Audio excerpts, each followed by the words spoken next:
Olá, meus amigos, boa noite. Mais uma vez aqui, nossos estudos começando. Que todos possam estar em paz e vamos fazer as nossas reflexões dessa noite. Reflexões essas que são aquelas que estamos trazendo do Evangelho. Nós estamos refletindo na noite de hoje, quarta-feira, como sempre fazemos, as mensagens, então, do Evangelho segundo o Espiritismo e, mais precisamente, dentro da obra de Emmanuel, a obra O Pão Nosso. Então, é uma alegria estarmos juntos e que estejamos bem, os amigos aqui, Betinha, Cristina, Terezinha, Célia, Ana Clara, enfim, Silvio. É sempre uma bênção para nós esse encontro de todas as noites. Nós, hoje, vamos refletir da obra O Pão Nosso. Eu gosto sempre de mostrar qual é a obra que nós estamos usando. Nós vamos refletir sobre a lição de número 40. Essa lição tem como título Em Preparação. E ela, sempre as lições desta obra, elas se iniciam com uma citação da Bíblia, do Novo Testamento, até do Antigo Testamento, se assim for necessária. Então, nós temos uma questão trazida por Emmanuel que está numa palavra de Paulo na carta aos Hebreus, no capítulo 8, versículo 10. Esta carta, quando às vezes nós ouvimos assim referências, ora falamos judeus, ora falamos hebreus. Por que essa diferença? O que é que faz? O que é que traz essa diferença até nós? Por que uma coisa, ora uma, ora outra? Na verdade, estamos falando de um mesmo povo. Judeus, aqueles da tradição judaica, o povo da nação de Israel, o povo de Jesus no seu território. Quando o judeu saía do seu território, e ele ia para outras paragens, e especialmente os hebreus aqui citados, são aqueles que estavam em Roma, judeus que saíram da região e foram para Roma. Então é a estes que Paulo se refere. A expressão hebreus vai significar sempre assim, judeu em caminho, na estrada, fora do seu território. Então é o mesmo povo, com o mesmo conhecimento religioso, com as mesmas tradições que ele estava trazendo.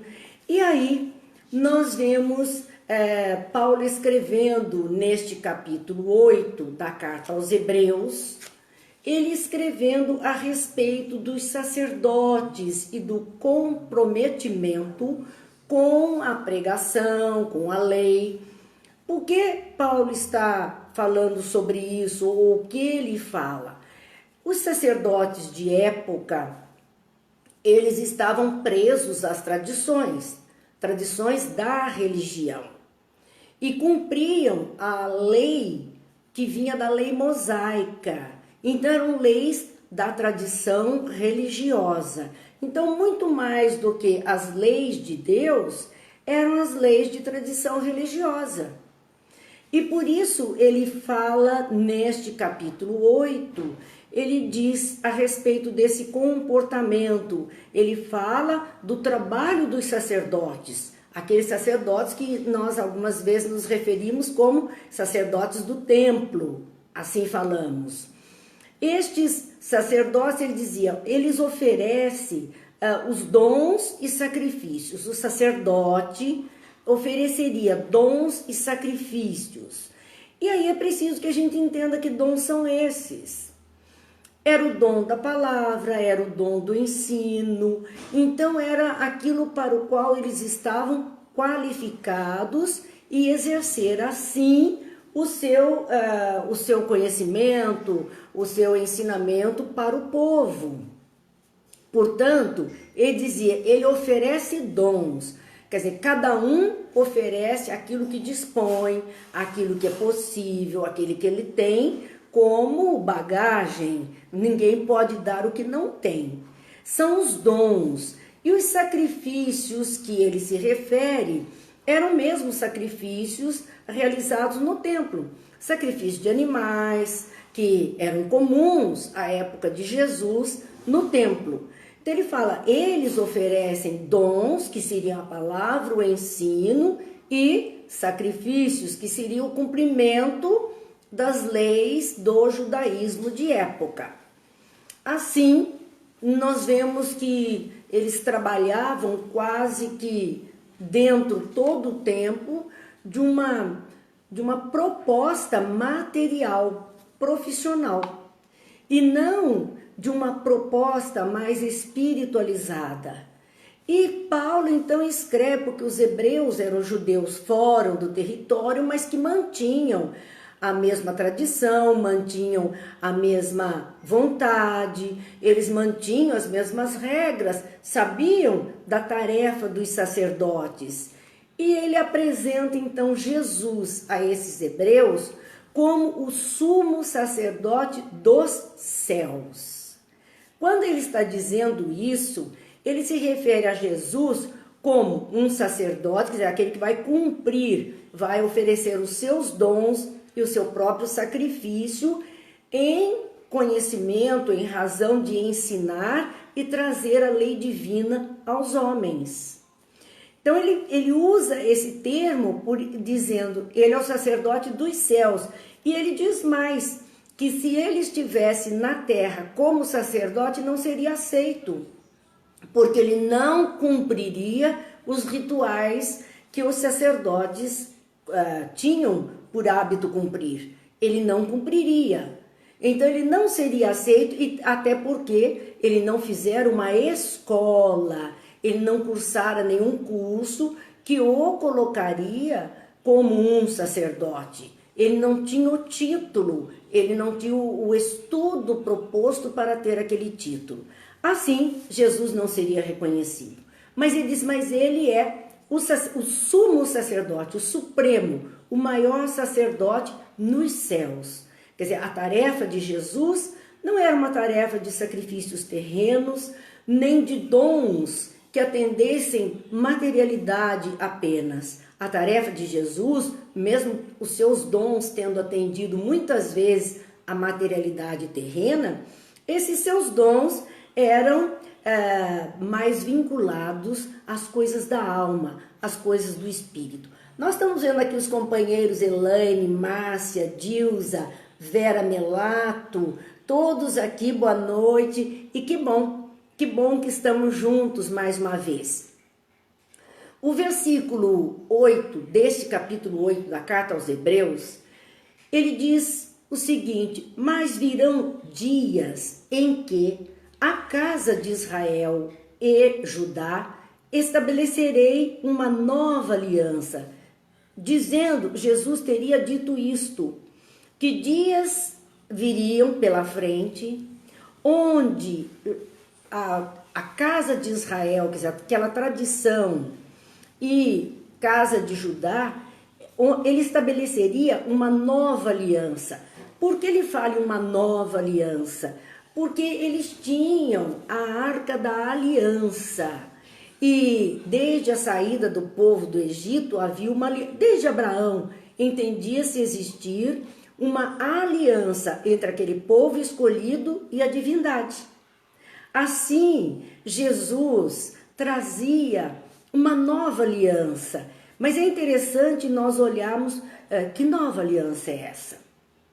Já que ele não era rei material, não era sacerdote nas formatações materiais a que eles estavam acostumados. Que aliança seria esta?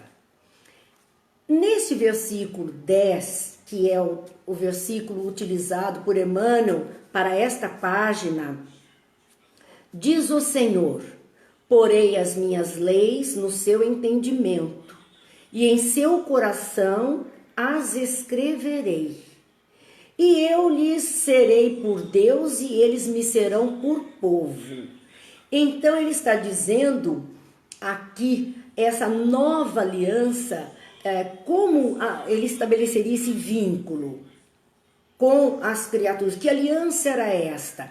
Ele diz, porei as minhas leis no seu entendimento. Então ele trazia leis que transcendiam as leis humanas, leis que ele conhecia muito bem e que as cumpria, leis divinas, especialmente a grande lei do amor. E ele dizia, mas eu colocarei isso no seu entendimento. Então, de todas aquelas falas de Jesus, fossem seus discursos, fossem as parábolas, fossem seus diálogos com as pessoas, era sempre na intenção de colocar numa forma de que a pessoa pudesse entender a lei, a grande lei divina que é a lei do amor. Ele usou todas as possibilidades para o nosso entendimento. Rafael, boa noite. Elaine, boa noite.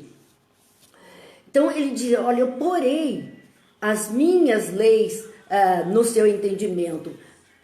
Não eram leis de Jesus, mas ele era o enviado divino. Ele era o verbo divino se manifestando a nós. Ele trazia consigo, quantas vezes ele diz, eu e o Pai somos um, dizendo que a lei do Pai se cumpria integralmente nele.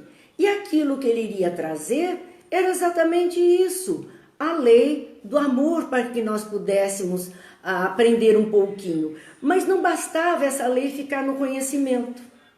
Não bastava entendermos aquilo que ele falava.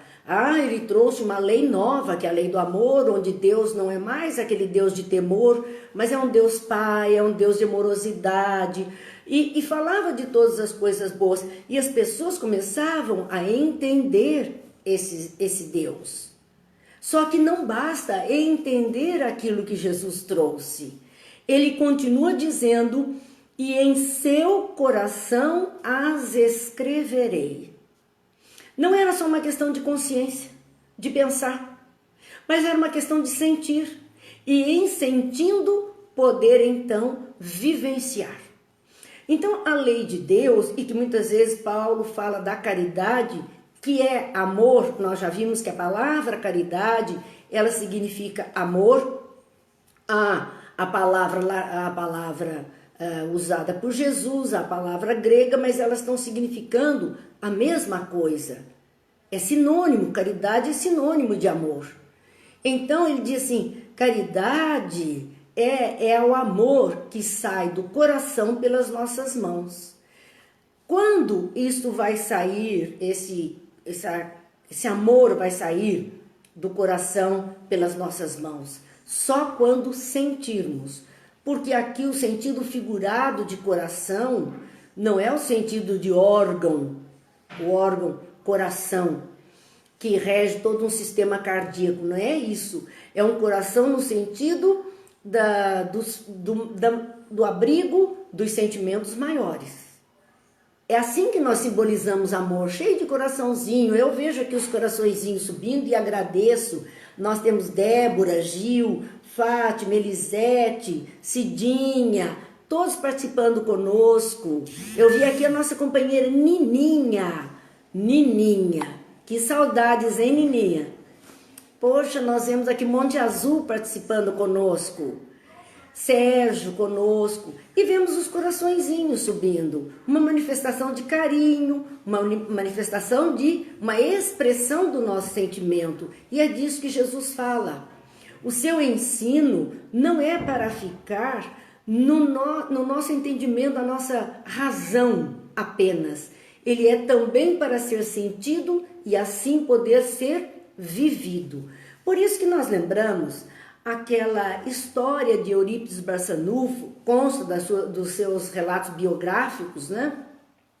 Que ele teria tido um desdobramento na hora do sono e então ele se sentiu subindo a esferas superiores e parou diante de uma campina verdejante. Ao fundo, bem longe, tinha uma árvore e ele percebeu alguém sentado sob a fronde da árvore. E ali ele então vai se aproximando devagarzinho para saber quem é, do que se trata, onde está, quando ele percebe que é Jesus que está sentado. Mas ele percebe que Jesus está chorando. E ele fica extremamente abalado.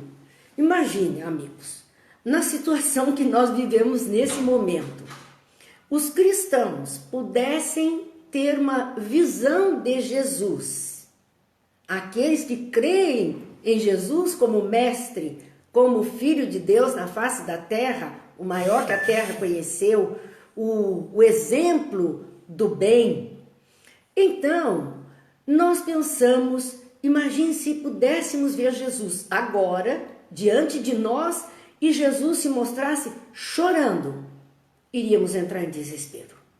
Com toda certeza, a nossa esperança ia pelo ralo. Porque se aquele a quem confiamos tanto estivesse desanimado, choroso, diante da situação, nós estaríamos desesperados. Nós estaríamos aflitíssimos. A Regina está nos dizendo que hoje está falhando a nossa explanação. Regina, minha prima. Por agora é só a Regina que reclamou. Aqui para nós não apareceu, Regina, que está havendo nenhuma falha. Regina, a Rosana Peloja assistindo, Eliane assistindo também, Cidinha dizendo que está tudo normal, tudo perfeito. Eu vou fazer um parênteses, eu sempre faço um parênteses. Uma vez um desses técnicos que veio ver a questão de internet em casa me explicou o seguinte: a nossa casa é a primeira da rua, então ainda não é uma internet de fibra ótica, é aquela internet cabo que chegou até nós. E ele diz que cada vez na rua que alguém liga um computador na internet, um celular, vai diminuindo o fluxo da turma da frente, que sou eu a primeira da rua. A Regina, minha prima, mora na mesma rua e na mesma calçada um pouco depois. Talvez ela roubou um pouquinho do meu fluido, um pouquinho da minha transmissão. Por isso, a gente tem que entender que vai diminuindo. Mas se Deus quiser, logo a gente vai resolver também isso com uma internet melhor, porque dizem que a internet que é fibra ótica não acontece isso. Cada um recebe uma fibra com o seu quantum de transmissão de internet satisfatório. Todo mundo está dizendo que está ótimo, eu fico contente com isso, mas se a gente ainda estiver na condição de poder dividir com os outros, diminuir um pouquinho o nosso para que outros possam ter, vamos ficar satisfeitos e contentes do mesmo jeito. E hoje estão dizendo que a tela está cheia, a transmissão mudou um pouquinho. A gente vai aprendendo, arriscando a fazer um pouquinho diferente para ver se sai melhor. Tem gente rindo aqui, mas é verdade. Não, o problema deve ser da Regina, com certeza, Cidinha. Sim, estão nos lembrando que a gente esquece também, né?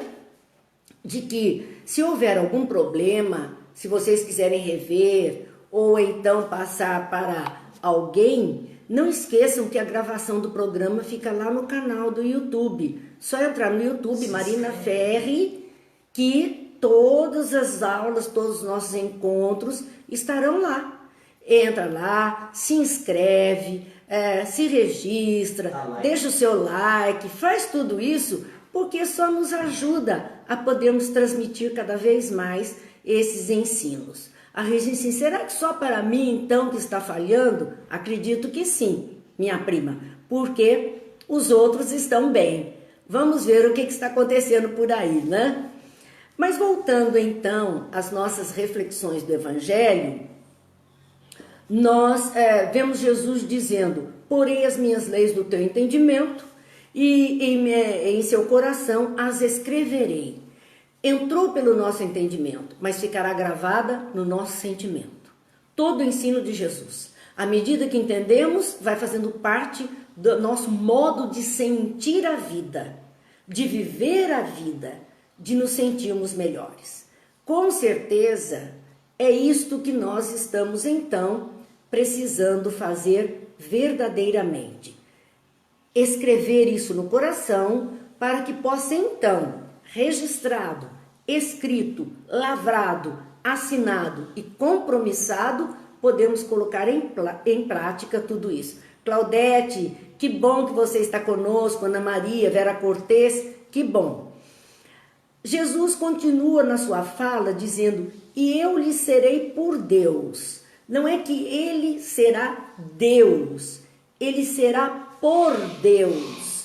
Ele agirá ou trará a informação divina. Por isso que diz, ele é a palavra de Deus. Ele trouxe a palavra, o ensino, a lei para todos nós. Então ele será por Deus porque ele está trazendo aquilo que é divino para conosco vivenciar, para que possamos aprender e fazer diferente. Então ele diz, e eu vos serei por Deus, e eles me serão por povo. Aqueles seguidores de Jesus. Aqueles seguidores de Jesus. A Dolores está dizendo que é a NET de São Luís, que está difícil, por isso que ela pica um pouquinho a apresentação. Mas no mais vamos caminhando. Drauzio, boa noite também. Então nós vemos aqui o dizer, né? E eu serei por Deus e eles me serão por povo. Quer dizer, me acompanharão, seguirão a tradição, me acompanharão. Esta é a passagem. Então, o que Emmanuel tira desta passagem para nós? Quais são as reflexões que ele está fazendo? E é um direito de cada um de nós, de conformidade com aquilo que sabemos, de conformidade com o nosso conhecimento, tirarmos dos ensinos o que é útil, a nossa interpretação pessoal. Todos nós temos o direito da nossa interpretação pessoal. Então, qual é a interpretação que ele está fazendo? Quando ele diz, e não se ensinará, conhece o Senhor, todos o conhecerão. Quer dizer, não, porque Paulo diz, não mais se ensinará sobre o Senhor, porque todos o conhecerão. Então não havia mais necessidade de apresentação do Senhor. Ensinar, não se ensinaria mais sobre o Senhor, porque todos o conhecerão um dia. E o conhecerão na forma da amorosidade. Raquel, boa noite. Alexandre, boa noite. Quer dizer, nós temos esta condição de conhecer Jesus através do bem. O bem que se manifesta, o chamado que ele faz, todos o conhecerão. A lei do amor que o Cristo trouxe não é uma lei da igreja ou das igrejas cristãs, não da tradição cristã. O amar ao próximo é a chamada lei de ouro, que todas as religiões buscam conhecer, buscam trazer. Então, Emmanuel nos diz, como trabalharemos como povo do Cristo, o povo de Deus? Traduziremos o Evangelho. O Evangelho é a boa nova. O Evangelho são os ensinos de Jesus. Então nós precisamos, todos nós cristãos, traduzir esses ensinos. Da mesma forma que Jesus traduziu a lei de Deus para as criaturas, levando às criaturas um conhecimento maior e falando na linguagem que elas podiam entender, também nós estamos convidados a fazer a mesma coisa. Mas como vamos traduzir o Evangelho? Ele vai fazer uma lista em todas as línguas e em todas as culturas, exaltando-lhe a grandeza. Hoje nós temos a Bíblia contendo o Novo Testamento, que é o Evangelho de Jesus, em muitas línguas no mundo. O Evangelho segundo o Espiritismo, que é uma análise das mensagens éticas de Jesus, também traduzido em muitas línguas já no mundo. Então esse era um trabalho, e em todas as culturas exaltando-lhes a grandeza. Mas vinha mais, quer dizer, não basta traduzir letras, porque aí nós estamos levando apenas o conhecimento para o entendimento das palavras. É preciso gravar nos corações, nos sentimentos. Então o conselho é destacando-lhe a sublimidade. Mostrar sim que é um evangelho de ensinamentos sublimes, que eles superam tudo o que nós conhecemos em forma de manifestação de amor, semeando-lhe a poesia.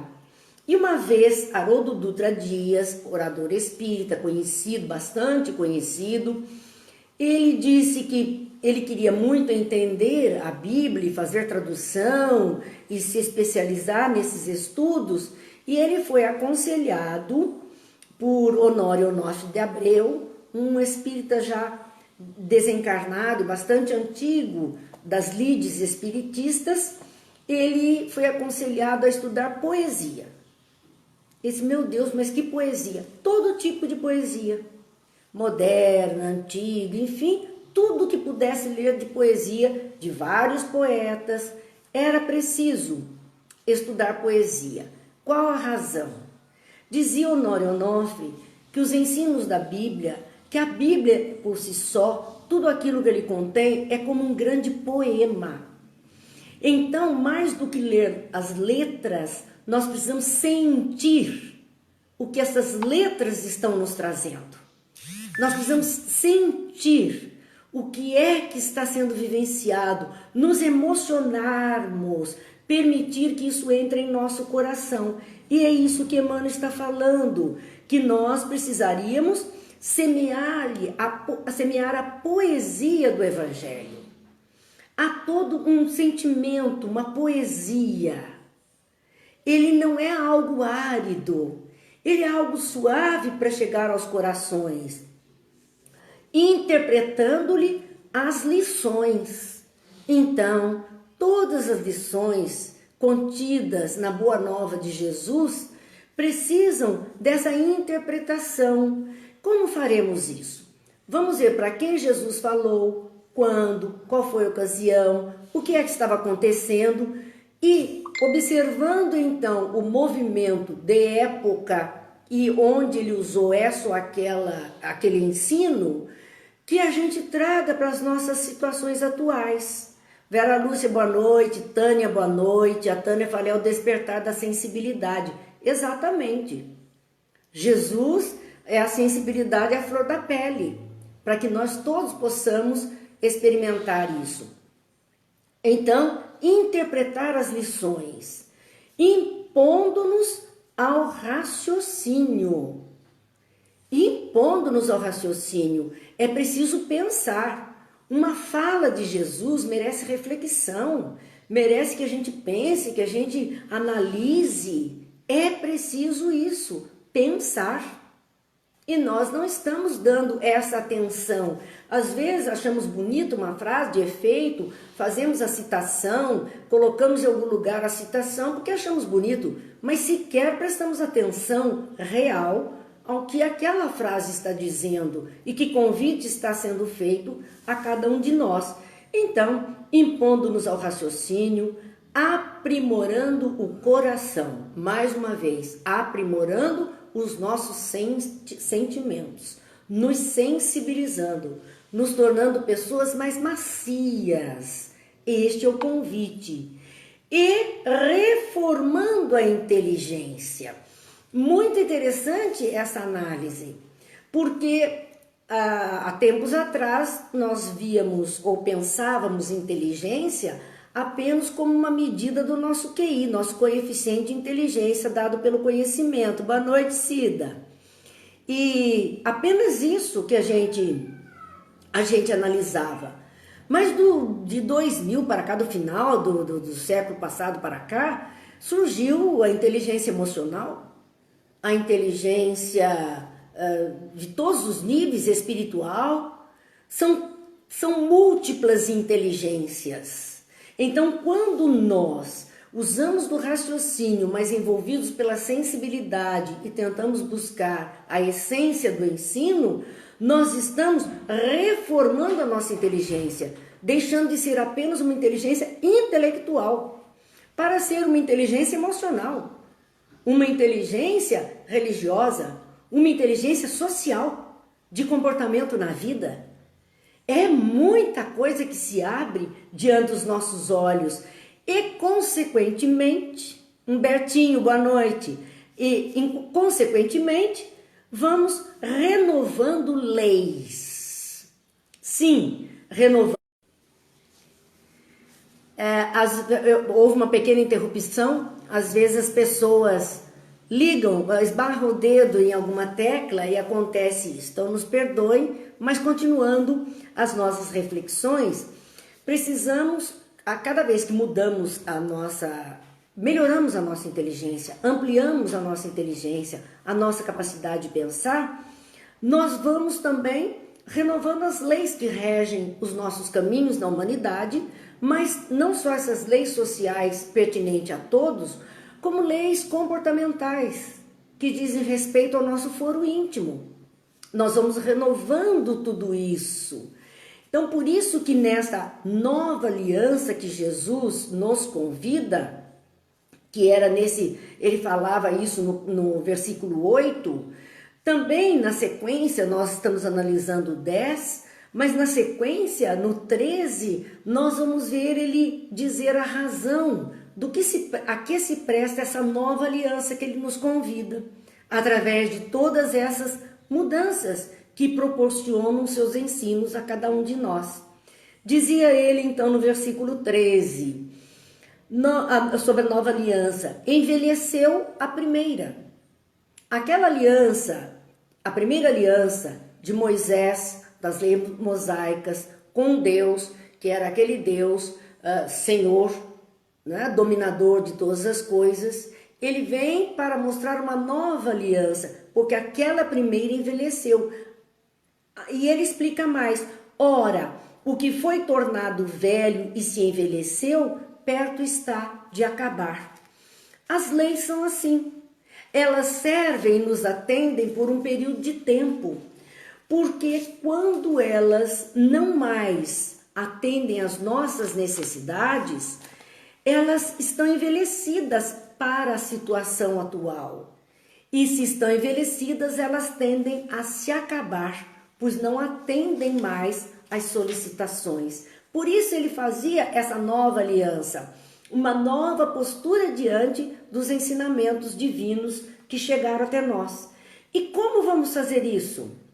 Aperfeiçoando costumes. Essas leis que vamos modificando, elas vão aperfeiçoando os nossos costumes, melhorando os nossos costumes, vão aclarando caminhos, porque até então caminhos que nos pareciam obscuros, eles vão sendo aclarados.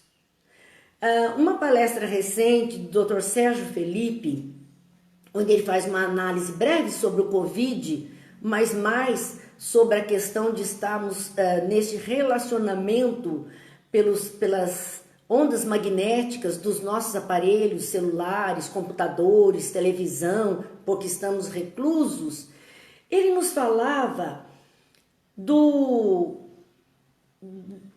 quanto essas ondas magnéticas estão acelerando a nossa evolução, da inteligência e evolução espiritual.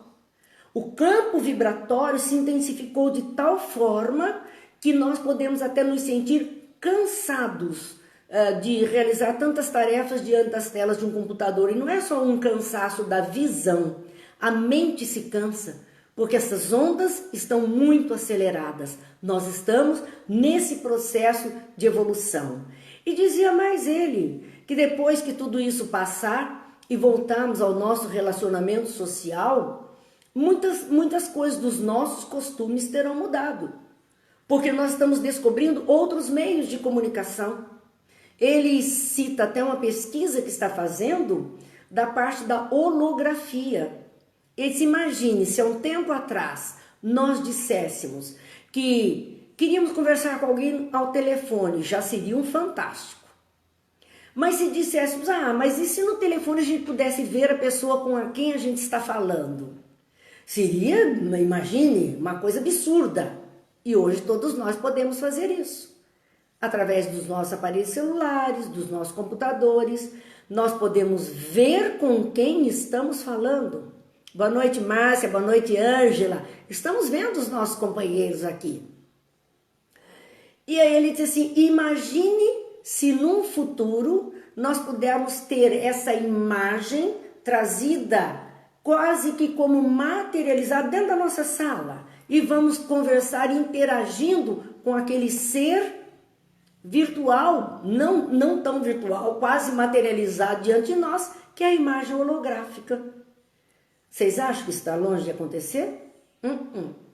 Com certeza, nesta época em que está tudo sendo acelerado, também estes campos de relacionamento estão se modificando. Estão se estruturando, nossos costumes vão mudando. Sim, nossos costumes materiais, intelectuais. A grande urgência, mudar os nossos costumes espirituais. E disso também o Dr. Sérgio Felipe fala, porque ele diz que nesta hora nós estamos vendo aqueles que estão verdadeiramente mudando seus costumes e os outros que permanecem. Porque aqueles que estão se espiritualizando nessa energia que está nos envolvendo a todos, nos levando a uma espiritualização, estão buscando palavras boas, palavras de conforto, palavras de esperança, coisas dignas, estão buscando esse caminho. Mas aqueles que não estão dentro dessa faixa vibratória, dessa sintonia, estão ainda dentro do negativismo, daquele materialismo denso, daquelas dificuldades que nós estamos vendo acontecer. Joio e trigo, com certeza. Não que uns sejam melhores ou piores que os outros, só são diferentes.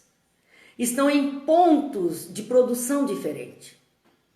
Têm objetivos diferentes. Então a vida nos permite isso. Helena dizendo que está atrasada hoje. Não fique triste, Helena. Você já sabe o caminho. Vai para o YouTube, Marina Ferri, cai lá no nosso canal, chega lá, se registra, se cadastra, deixa um like e assiste todos os estudos que estão lá. Você vai poder ver desde o comecinho esse nosso encontro de hoje e todos os outros. Então, o que nos vem Emmanuel comentando? Mas virá um momento em que a boa nova deve ser impressa em nós mesmos. Quer dizer, tudo está sendo impresso em livros, em papéis, em registros, em áudios, em vídeos, mas chega um momento em que é aqui dentro. Esse ensino de Jesus tem que ser impresso em nós mesmos, às vezes a ferro e fogo, às vezes pela dor, às vezes pela dificuldade, outras vezes pela aceitação, pela fé, pela esperança, e nós estaremos deixando impresso em nossas almas essa grande conquista. Como isto se fará em nós? Que momento? Onde ficará impresso em nós? Continue, nos refolhos da mente. Veja que ele não está falando que vai ficar no nosso cérebro, porque o cérebro é um órgão físico. A mente é o domínio do espírito, é a sede do espírito. Então ficará registrado em nossa mente, guardado com o espírito, nos recessos do peito, através das palavras e das ações. Tivemos o ensinamento, na medida em que praticamos, vamos nos aplicando e vamos fazendo disso um contínuo da nossa vida. Portanto, ficará registrado em nós, através das nossas palavras e das nossas ações. Com toda certeza, dos princípios e ideais, das aspirações e das esperanças, dos gestos e dos pensamentos. Isto estará em nós, através das nossas palavras, das nossas ações, dos princípios e ideais que estamos abraçando, das aspirações e das esperanças que estamos alimentando, dos gestos e dos pensamentos que emitimos, que criamos, que fazemos fluir de nós, porque em verdade, se o céu permite espalhar-te a divina mensagem no mundo, um dia exigirá nos convertamos em traduções vivas do Evangelho na Terra. Meu Deus, olha o nosso compromisso. Especialmente, estamos aqui a semana inteira falando do Evangelho. Se o céu nos permite espalhar essa mensagem divina no mundo. E agora, pelas redes sociais, não há limites no mundo.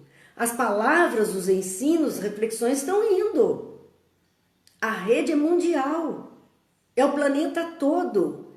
Se os céus estão permitindo que isto esteja acontecendo, que estejamos emitindo e recebendo tantas informações, tantos ensinos, tanto conhecimento, tanta orientação, um dia exigirá. É a hora da prova, é a hora do teste. Exigirá nos convertamos em traduções vivas do Evangelho na Terra. Quando Eurípides Barçanufo olhou Jesus chorando naquele momento e perguntou a ele: mestre, por que choras? Choras por aqueles que não conhecem o Evangelho, os seus ensinos? E Jesus disse: não, eu choro por aqueles que conhecem e não o praticam. Estamos recebendo muito, estamos sabendo demais. Seria até bom se fôssemos ignorantes das coisas. Aí não teríamos o peso de dizer, e poderíamos dizer: eu não sabia. Mas não dá mais. Sabemos, e sabemos muito. Então não temos como dizer: eu não sabia. Eu sabia sim. Por que eu não fiz? Por que razão eu não cumpri? Onde estava a minha vontade que não foi capaz de dominar essa normose do comportamento terreno e fazer diferente, como um testemunho de cristandade? Então, a nossa vida vai cobrar o testemunho, que sejamos traduções vivas. Não basta mais papel, não basta mais a nossa imagem, não basta mais gravação de som, não basta mais e-mail, mensagens, pequenas ou grandes, não basta. Fernanda, boa noite. Maria, Marta, boa noite. Não basta isso. O testemunho, a vivência, é isso que é solicitado. Então, para isso, meus amigos, e olha que nós já estamos na nossa hora, fica o convite da página. Aperfeiçoar os nossos costumes é o primeiro grande trabalho em nós, aclarando os nossos caminhos.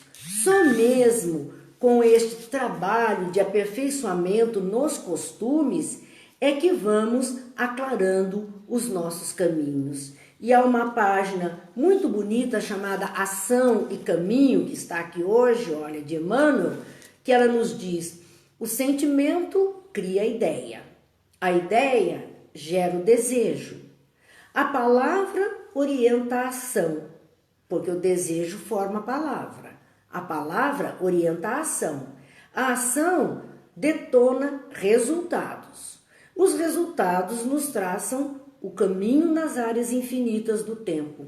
Cada criatura permanece na estrada que construiu para si mesma.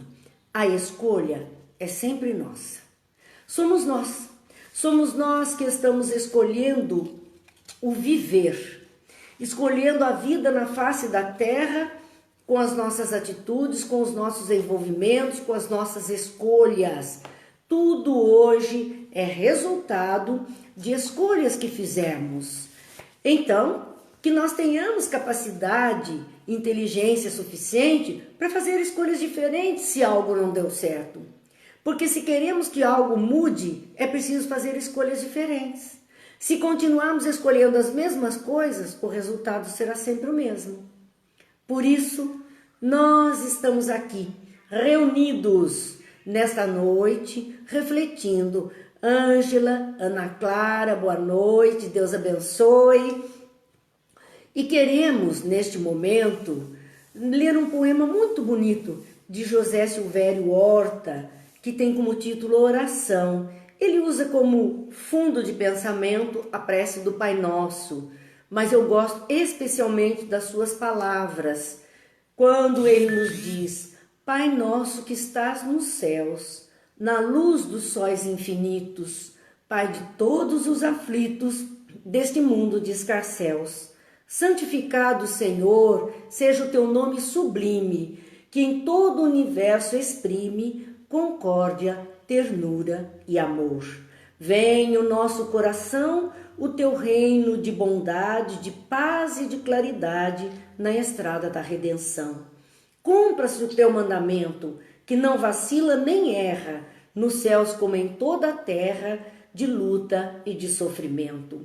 Evita-nos todo o mal, dá-nos o pão do caminho, feito na luz, no carinho do pão espiritual. Perdoa-nos, meu Senhor, de iniquidade e de dor, os débitos tenebrosos de passados escabrosos. Auxilia-nos também nos sentimentos cristãos, a amar nossos irmãos que vivem longe do bem. Com a proteção de Jesus, livra nossa alma do erro, sobre o mundo de desterro distante da vossa luz. Que vossa ideal igreja seja o altar da caridade, onde se faça bondade, de vosso amor assim seja. Vamos então nesse instante, no nosso encerramento, lembrando, olha o nosso copinho de água, hoje é quarta-feira, dia que pedimos pela magnetização das águas. Senhor Jesus, que a paz do seu coração envolva os nossos corações. Que o Pai de bondade e misericórdia nos auxilie nestes tempos, para que possamos fazer escolhas mais felizes para o nosso existir. Permita, Jesus, que os bons amigos espirituais tragam até nós os fluidos que necessitamos para a nossa saúde, o nosso bem-estar, o nosso equilíbrio, a nossa alegria. Que as águas sejam magnetizadas pelos fluidos do bem, pelos fluidos salutares, que envolvam as famílias, que seja a terra toda abençoada em teu nome e que a paz se faça hoje e sempre em nossos corações. Muita paz, meus amigos, muita luz, muitas bênçãos, que Deus nos permita amanhã ainda estarmos aqui, porque a quinta-feira é o nosso último estudo da semana. Estaremos, se Deus quiser, às 8 horas da noite, junto de vocês. E no mais, aqueles que quiserem, acessem no YouTube o canal Marina Ferri, vejam também o grupo de apoio aos estudos espíritas no Facebook, que estarão lá os nossos encontros, nossas reflexões, que com certeza, aquilo mesmo que nós estamos sempre refletindo, mas que fazem parte sim do nosso modo de ver a vida, com muita esperança em dias melhores. Que a paz esteja conosco hoje e sempre. Deus abençoe a todos.